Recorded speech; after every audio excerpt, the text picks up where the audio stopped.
يا رسول الله قلبي لم يزل باسمك يشتاق. الحمد لله الذي أبدع الأفلاك والأرضين، والصلاة والسلام على من كان نبيا وآدم بين الماء والطين، وعلى آله وابنه وحزبه أجمعين. أما بعد، فأعوذ بالله من الشيطان الرجيم. بسم الله الرحمن الرحيم. هل يستوي الذين يعلمون والذين لا يعلمون؟ صدق الله العظيم. وبلغنا رسوله النبي الأمين المتين الكريم، ونحن على ذلك لمن الشاهدين والشاكرين، والحمد لله رب العالمين. آئیے ہم کچھ عرض و معروضات کرنے سے قبل اپنے آقا نامدار، مدینے کے تاجدار، ختم الرسل، مولائے کل، ارواحنا فدا جناب محمد الرسول اللہ صلی اللہ علیہ وسلم کی بارگاہ بے کس بنا میں درود شریف کا نذرانہ نچھاور کر لیں. پڑھی اللہم صلی علی سیدنا و مولانا محمد وبارک وسلم. صلاۃ و سلام علیک یا رسول اللہ صلی اللہ تعالی علیہ وسلم. عزیزان مکرم، ہم اور آپ رمضان کے قریب سے قریب تر ہوتے جا رہے ہیں. اللہ تبارک و تعالی شعبان کے مہینے میں ہمیں عبادتیں نصیب فرمائے اور ہماری زندگیوں کو رمضان تک پہنچائے. ہم ایسے نبی کے ماننے والے ہیں کہ جس نبی نے پوری دنیا میں علم کا سورج روشن کیا ہے. اس نبی کے آنے سے پہلے لوگوں کے اندر علم نہیں تھا. خصوصیت کے ساتھ حجاز مقدس جو آج سعودی عرب ہے، وہاں پڑھنے لکھنے والے لوگوں کی تعداد بہت کم تھی. لیکن پھر میرے آقا صلی اللہ علیہ وسلم تشریف لائے اور آپ نے ایسا صحابہ کرام کو سکھایا کہ جن کی تعلیمات 1400 سال سے اب تک چلی آ رہی ہے. ہمیں نہیں معلوم کہ کتنے سال قیامت کو باقی ہیں، لیکن ہم یہ ضرور جانتے ہیں جتنا دنیا ترقی کرتے چلے جائے گی، نبی کریم صلی اللہ علیہ وسلم کی سکھائی ہوئی باتیں جو احادیث ہیں ان کی روشنی اور بڑھتی چلی جائے گی. آج دنیا دیکھ رہی ہے کہ نبی کریم صلی اللہ علیہ وسلم کی وہ باتیں جو آپ نے 1400 سال قبل ارشاد فرمائی، اب بھی اس کی کچھ باتیں لوگوں کی سمجھ میں آ رہی ہیں اور لوگ چوک در چوک مسلمان ہو رہے ہیں. خود میرے آقا صلی اللہ علیہ وسلم فرماتے ہیں بعثت معلما، میں ایک ٹیچر بنا کر کے بھیجا گیا ہوں، معلم بنا کر کے بھیجا گیا. آپ نے صحابہ کرام رضوان اللہ علیہم اجمعین کو علم کی روشنی سے بہرور فرمایا. اور وہ حدیث آپ کو یاد ہوگی کہ جب جنگ بدر میں کفار قیدی بنا کر کے لائے گئے اور آپ کے پاس رکھے گئے تو مکہ سے یہ لیٹر آیا، خط آیا کہ آپ ہمارے قیدیوں کو رہا کیجئے، اس کے بدلے میں کچھ پیسے لے لیجئے. آپ صلی اللہ علیہ وسلم نے ارشاد فرمایا ہمیں پیسوں سے زیادہ علم کی ضرورت ہے، لہٰذا جو قیدی ہمارے پاس مکہ کے رکھے ہوئے ہیں ان میں سے جس کو لکھنا پڑھنا آتا ہے وہ میرے 10 صحابہ کو لکھنا پڑھنا سکھا دے، میں یوں ہی آزاد کر دوں گا. اللہ اکبر. یہ 1400 سال پرانی میں بات بتا رہا ہوں جب میرے آقا صلی اللہ علیہ وسلم نے تعلیم پر اس قدر زور دیا اور لکھنے پڑھنے کی طرف لوگوں کو رغبت دلائی. کبھی کبھار افسوس بھی ہوتا ہے کیا ہم اسی نبی کے امتی ہیں جس نبی نے تعلیم پر اتنا فوکس کیا تھا؟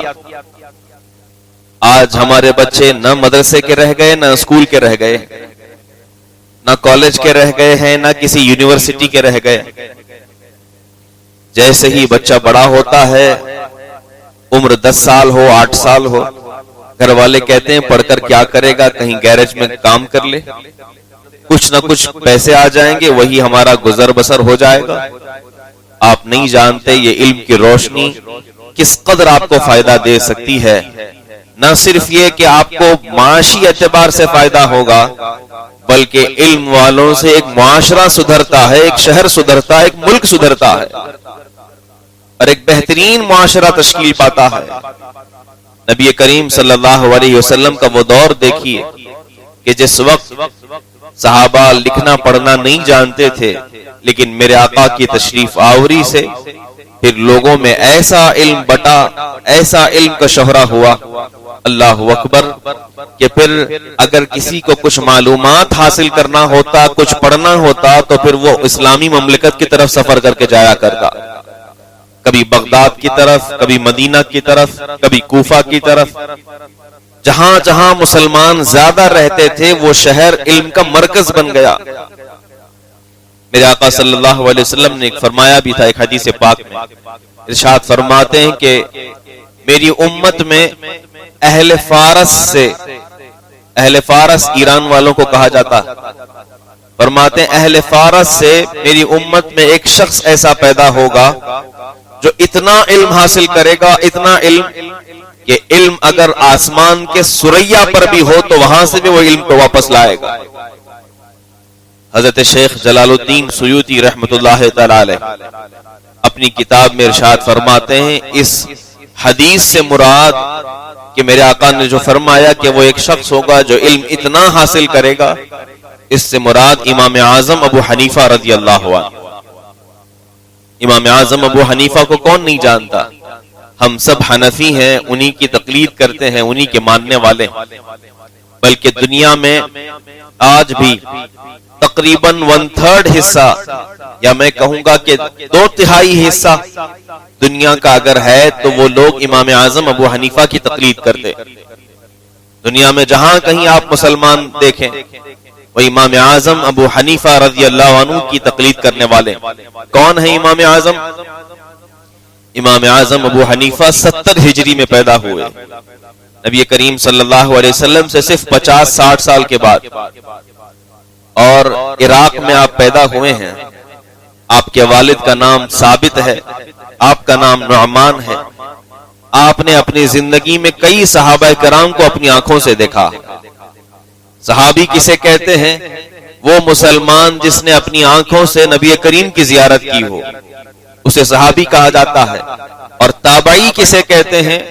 وہ مسلمان جس نے ایمان کی حالت میں اپنی آنکھوں سے کسی صحابی کی زیارت کی، اسے تابعی کہا جاتا ہے۔ اور یہ وہ لوگ ہیں جن کے بارے میں قرآن فرماتا ہے صحابہ ہوں کہ تابعین ہو، یہ سب کے سب جنت میں ضرور جائیں گے، کیونکہ یہ اصحاب اولین میں سے ہیں، سابقین الاولین میں سے ہیں، جو بالکل بنیادی طور پر شروعات میں مسلمان ہوئے، اور ان کی وجہ سے پوری دنیا کے اندر اسلام پھیلا ہے۔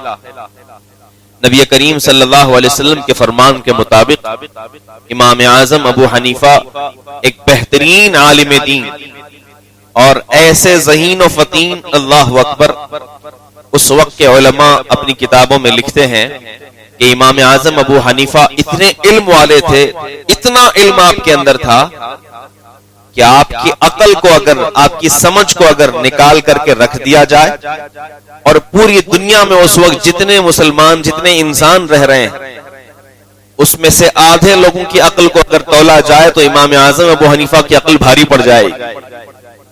اللہ اکبر۔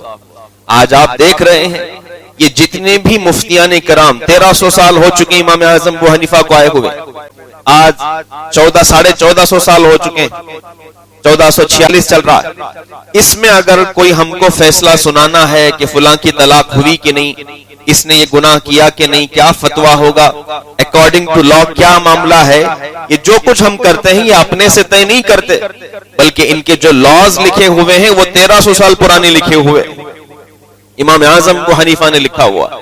اللہ اکبر، کیسی عقل و ذہانت ہوگی۔ دنیا جیسے جیسے ترقی کرتی جائے گی، ان اصحاب کبار کے سینوں میں جو علم تھا اس کی روشنی اور پھوٹتی چلی جائے گی، لوگوں کو اور سمجھ میں آتا جائے گا کہ امام اعظم ابو حنیفہ نے کون کون سی باتیں ارشاد فرمائی۔ تقریباً 8 صحابہ سے آپ نے حدیث روایت بھی کی ہیں، کئی صحابہ کے پاس آپ بیٹھے بھی ہیں۔ حضرت انس بن مالک رضی اللہ عنہ یہ خاص صحابی ہیں حضور کے، جنہوں نے 10 سال تک نبی کریم صلی اللہ علیہ وسلم کی خدمت میں زندگی گزر بسر کی۔ ایسے صحابی کے پاس تقریباً کئی سال تک امام اعظم ابو حنیفہ بیٹھے رہے اور شرف تلمذ حاصل کیا۔ اس زمانے میں یونیورسٹیاں نہیں تھیں، باقاعدہ مدرسے نہیں تھے، بڑے بڑے شیوخ اور اساتذہ جہاں جس شہر میں ہوتے لوگ ان کے پاس جاتے تھے اور کافی دن علم حاصل کر لیا کرتے تھے اور سینہ بسینہ علم ہوتا تھا. آج ہم بڑے شوق کے ساتھ کہتے ہیں کہ جنہوں نے جامعہ اشرفیہ مبارک پور بنایا حضور حافظ ملت، ان سے ہم ایک واسطے سے شاگرد ہیں. آپ بھی کہتے ہوں گے جب آپ اسکول میں پڑھتے ہوں گے، کوئی بہت بڑے ٹیچر کا نام ہوگا تو آپ کہتے ہوں گے کہ میں فلاں کا شاگرد ہوں اور وہ جو میرے استاد ہیں وہ فلاں کے شاگرد ہیں. ہم فخر سے کہتے ہیں کہ حضور حافظ ملت کے ایک واسطے سے ہم شاگرد ہیں. میرے استاد علامہ محمد احمد مصباحی وہ شاگرد ہیں حضور حافظ ملت کے. ہم فخر سے کہتے ہیں امام اعظم ابو حنیفہ کے نصیب کا کیا کہنا، وہ شاگرد ہیں انس بن مالک کے اور انس بن مالک شاگرد ہیں رسول اللہ صلی اللہ علیہ وسلم. اللہ اکبر، ایک واسطے سے سیدھے رسول پاک صلی اللہ علیہ وسلم کے شاگرد ہیں. تو پھر اس قدر علم کا ذخیرہ ان کے سینے میں ہوگا. آپ کی ذہانت و فطانت، آپ کی زندگی میں تقریباً 12 الگ الگ خلیفہ آتے رہے بغداد میں. ہر خلیفہ نے آپ کو آفر کیا کہ آپ چیف جسٹس بن جائیں، بڑے جج بن جائیں آپ، لیکن آپ نے ہر ایک کی کرسی کو ٹھوکر مار دی اور آپ نے کہا کہ اگر میں کرسی پر بیٹھ گیا اور جج بن گیا تو پھر اللہ کے ڈر سے فیصلے نہیں سناؤں گا، تمہارے ڈر سے فیصلہ سناؤں گا. اللہ اکبر. آپ نے کہا مجھے یوں ہی مر جانا پسند ہے لیکن میں کبھی بھی یہ گوارا نہیں کروں گا کہ میں تمہارے ڈر سے فیصلے سناتے رہوں. اللہ اکبر. اور خود آپ کی تجارت تھی، میں بارہا ان کے واقعات کو ذکر کرتا ہوں. ایک عظیم تاجر تھے، کئی لاکھ دینار جو ہے آپ کا ٹرن اوور تھا سال کا، کپڑے کا کاروبار تھا، پوری دنیا میں آپ کا کپڑا جایا کرتا تھا. میں آپ کی ذہانت کے متعلق بتاتا ہوں. آپ کی بارگاہ میں ایک شخص کو لایا گیا اور کہا کہ حضور آپ کرم فرمائیں، اس پر ایک مصیبت آ گئی. کہا کیا مصیبت ہے؟ کہا کہ یہ ہے کہ یہ دوستوں میں ایک دن بیٹھا ہوا تھا، جوش میں آ کر اپنی بیوی کے بارے میں کہہ دیا کہ میں قسم کھاتا ہوں اگر میں نے انڈا کھا لیا تو میری بیوی کو 3 طلاق واقع ہو جائے. پہلے زمانے کے لوگ تھے، اب بھی ایسے لوگ ہیں، بس فرق یہ ہے کہ اب کے لوگوں میں طلاق کی باتیں کہنے سے فرق نہیں پڑتا. قرآن کریم اور حدیث مبارکہ کے مطابق یہ شریعت کا فیصلہ ہے، اگر کسی نے ایک مجلس میں اپنی بیوی کو 3 مرتبہ طلاق کہہ دیا، یہ اگرچہ ناجائز ہے، اس سے گناہ ہوگا، لیکن اس کی بیوی اس کے ذمے سے نکل جائے گی. ہمارے استاد فرماتے ہیں یہ طلاق گالی نہیں ہے بلکہ گولی ہے کہ اگر فائر کر دو تو پھر ختم ہو جاتی ہے، رشتہ ختم ہو جاتا. یہ قرآن نے کہا.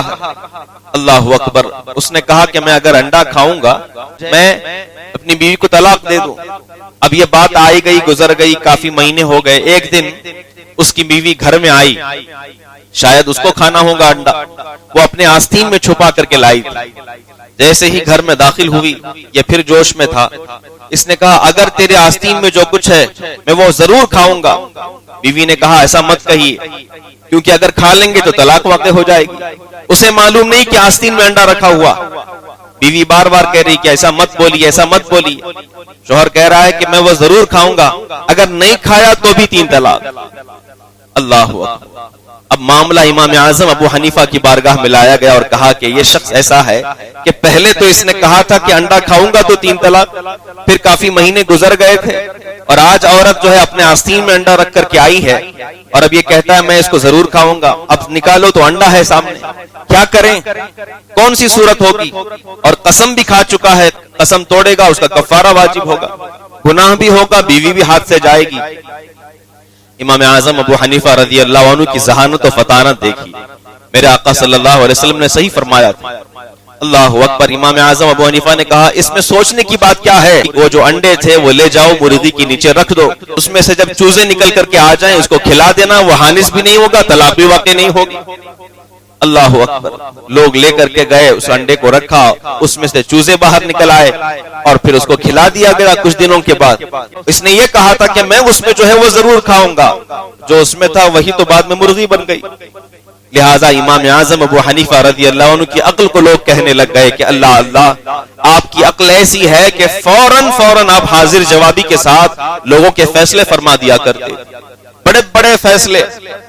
بلکہ بسا اوقات اس طرح کے معاملات بھی ہوئے کہ لوگوں نے بادشاہ کے خلاف، یا پھر یہ کہ اپنے معاملات کو لے کر آپ کے ساتھ ظالمانہ رویہ بھی اختیار کیا، لیکن آپ رضی اللہ عنہ اس قدر عظیم انسان، ایسے چالاک اور زیرک انسان کہ آپ چٹکیوں میں مسئلہ حل فرماتے تھے۔ بغداد میں آپ کے نام پر ایک بہت بڑی یونیورسٹی تعمیر ہے، اور آپ کے یہاں مسجد بھی ہے جس کو جامع الامام الاعظم کہا جاتا، جہاں پر کئی ہزار طلبہ آج درس حدیث حاصل کر رہے ہیں، درس قرآن حاصل کر رہے ہیں۔ باقاعدہ بغداد میں ایک ایریا ہے جس کو اعظمیہ کہا جاتا، جہاں پر آپ کا مزار پاک موجود ہے۔ پوری رات بھر قرآن پڑھنے میں آپ کی گزر جاتی تھی، اور دن بھر آپ لوگوں کو فقہ سکھایا کرتے تھے، اسلامک لا اور حدیثیں سکھایا کرتے تھے۔ آپ کی پوری زندگی درس و تدریس میں گزری ہے۔ ایک عظیم انسان، آپ سمجھ رہے ہیں کہ جن کو گزرے ہوئے 1300 سال ہو چکے ہیں، لیکن اب بھی ان کے چرچے لوگوں میں موجود ہیں۔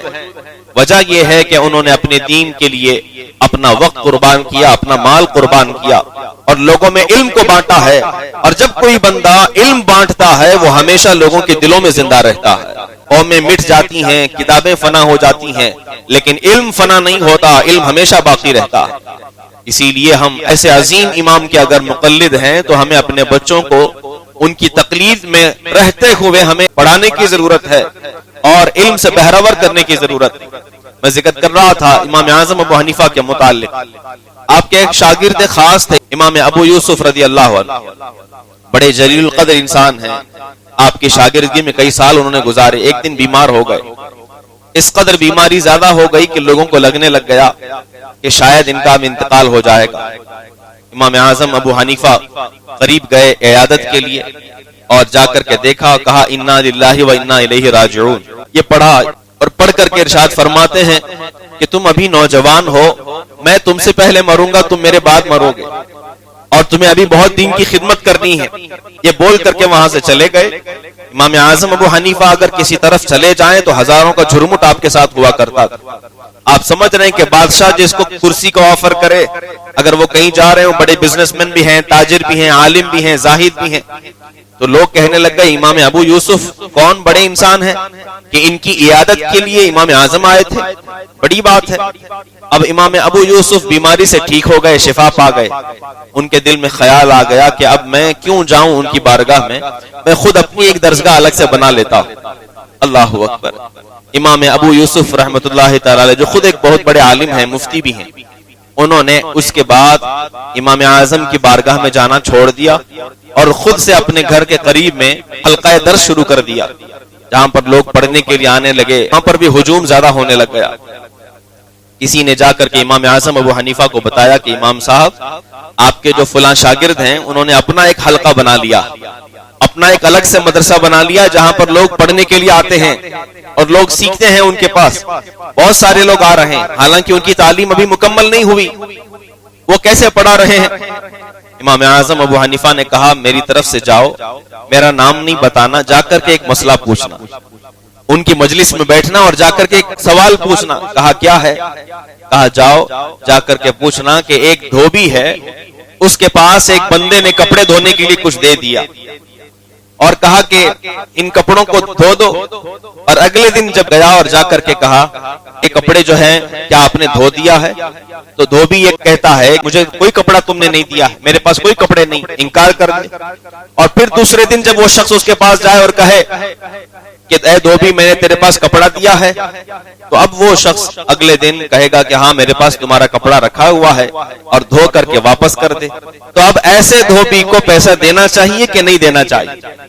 جو پہلے ایک بار انکار کر چکا ہو کہ نہیں ہے، اس کو اجرت دینا چاہیے کہ نہیں دینا چاہیے؟ آپ کا شاگرد اٹھا، امام ابو یوسف کی بارگاہ میں گیا اور جا کر کے بیٹھ گیا، یہ نہیں بتایا کہ کہاں سے آیا ہوں۔ امام ابو یوسف نے سوالیہ سیشن شروع کیا، کہا کسی کو سوال کرنا۔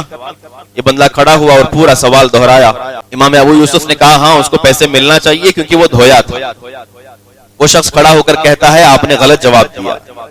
امام ابو یوسف تھوڑی دیر سوچنے لگ گئے اور اس کے بعد کہا ہاں اس کو پیسے نہیں ملنا چاہیے کیونکہ اس نے اپنے پاس ڈکیتی کے ساتھ رکھ لیا تھا، لہٰذا پیسے نہیں ملنا چاہیے۔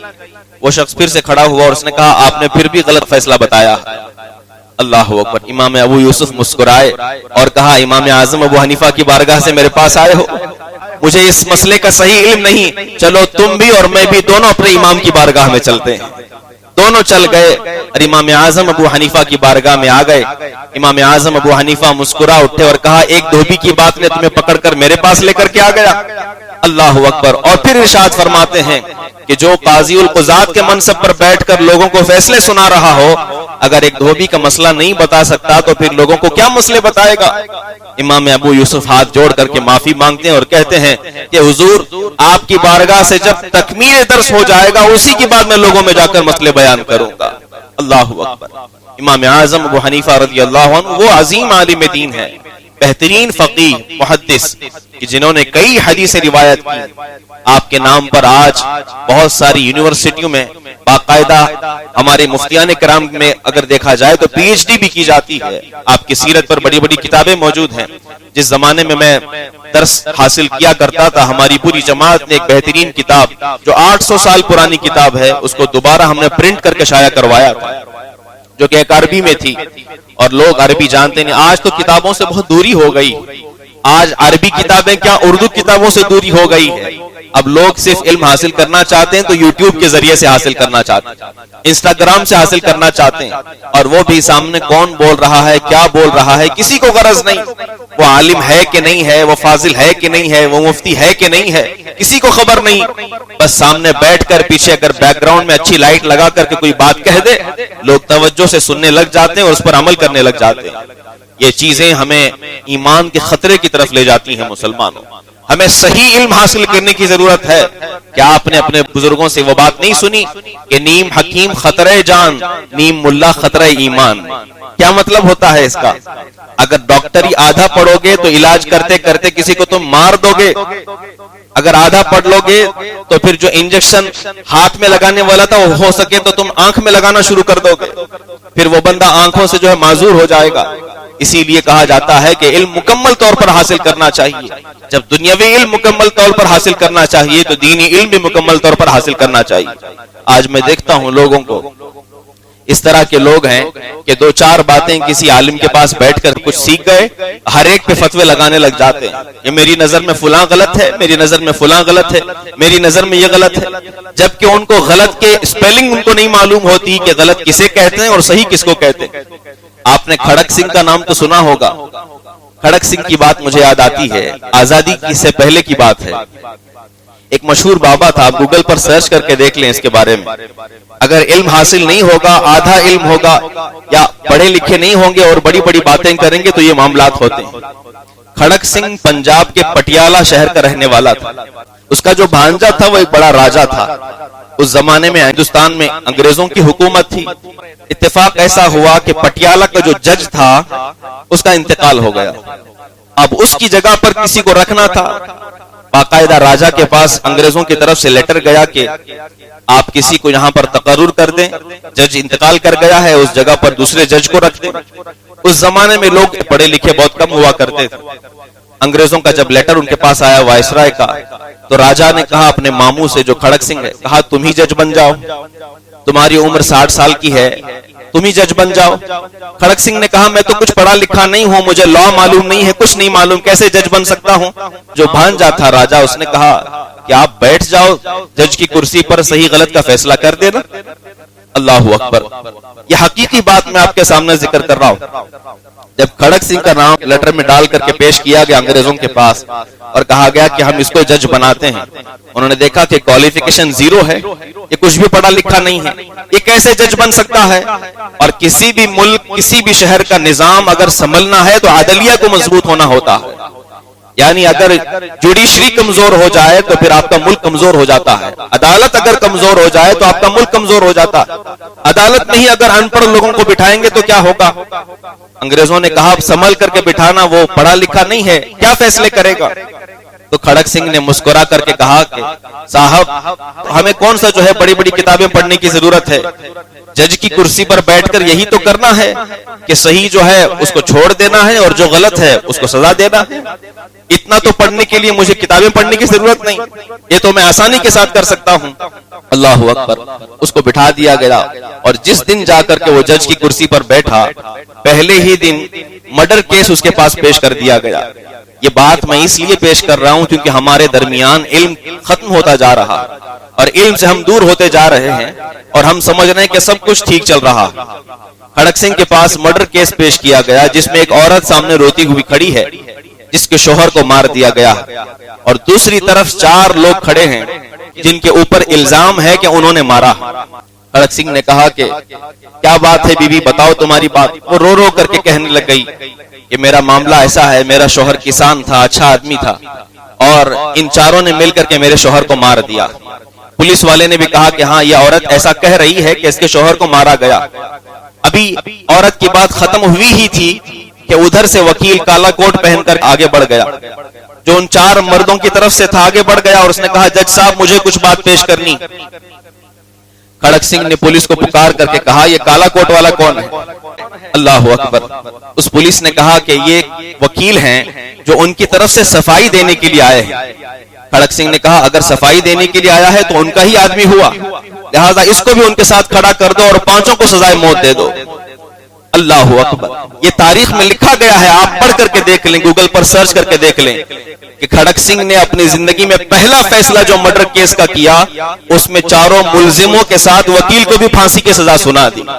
اس کے بعد جب تک وہ جج رہا پٹیالہ کے اندر کوئی مرڈر کیس اس کے پاس نہیں آیا. آج کل ایسے جج ہمارے درمیان پائے جا رہے ہیں, جج وہ نہیں جو عدلیہ میں, بلکہ نارمل ہمارے حالات میں لوگ اس طرح کے مفتی بن کر کے بیٹھ گئے, اس طرح کے جج بن کر کے بیٹھ گئے, اس طرح کے ایجوکیٹڈ بن کر کے بیٹھ گئے, جو حقیقت میں نہ ان کے پاس کوئی سند ہے, نہ کوئی سرٹیفکیٹ ہے, نہ کچھ وہ پڑھے لکھے ہیں, بلکہ اندھا دھند جو سنا وہ فیصلہ کرتے ہوئے نظر آ رہے ہیں.